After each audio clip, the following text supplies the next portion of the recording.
Hello friends, welcome to our YouTube channel. In this video I'm gonna tell you about how to fix hanging problem in your this IQ smartphone. Before watching this video, if you have not subscribed to our YouTube channel, then subscribe to it and like our video.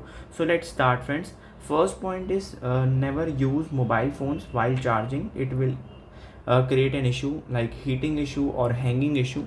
So first is that point, and second point is that you have to just clean up your storage, and whether these are apps or images, just open the apps, clear unuseful apps and not in use apps, just clear all that apps.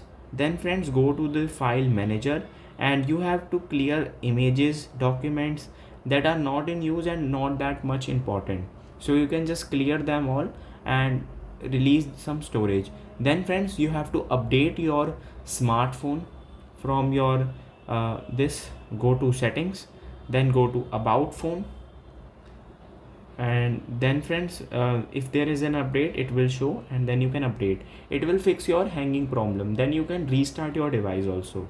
I hope you like this video. If you like this video, then subscribe to our YouTube channel for more helpful tips and tricks videos. See you next time.